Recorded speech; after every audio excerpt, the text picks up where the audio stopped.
إن شاء الله هنعمل ألذ عاشوراء كريمية بتركة بسيطة فرقت في النعومة والقوام وخلت لونه أبيض زي التلج. يلا نبدأ.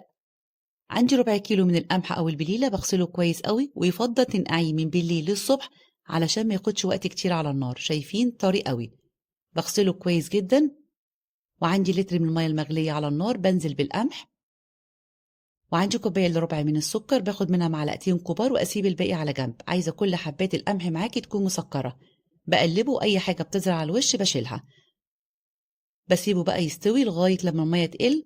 بطفي النار وهغطيه من نص ساعة لساعة لغاية حجمه ما يتضاعف ويبدأ إن هو ينفش بالشكل ده.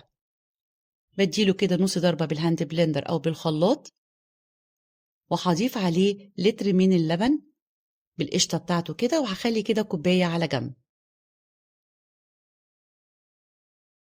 وهضيف باقي السكر، والسكر هنا حسب الرغبة. هقلبه واسيبه كده على النار يستوي. اما باقي اللبن فهاخد كده الكوباية بقسمها كده نص هنا ونص كوباية هنا.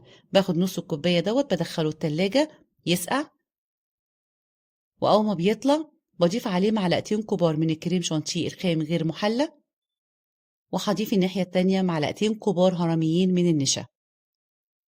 هخفق بقى الكريم شانتيه كده. الكريم شانتيه انا ما بحطوش على النار، انا بخفقه وبدخله التلاجة. هندوب النشا برضو وهنسيبها على جنب. شايفين بقى لسه اول ما يبدأ يغلي، شايفين عمل وش قشطة حلوة قوي. وهسيبه بقى يستوي لغاية لما معايا يبدأ كمية اللبن تقل. بدوب النشا كويس قوي وايدي فيه باستمرار عشان ما يكتلش منك. بقلبه كويس. اول ما بتظهر معاكي كده الفقاعات بعرف كده ان النشا هنا استوى. بنزله من على النار، وهضيف له كده في الاخر الفانيليا. والتركه هنا في الكريم شانتيه بضيفه في الاخر، انا ما بحطوش على النار خالص، انا بخفقه. وده السر اللي هيديكي اللون والطعم والقوام الابيض الحلو. شايفين لونه حلو جدا.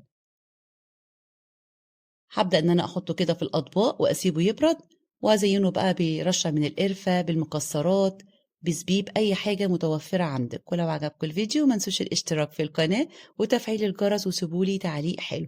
سهل وبسيط، ما خدش مننا وقت خالص. كل سنة وحضراتكم طيبين. جربوه بالهنا والشفا.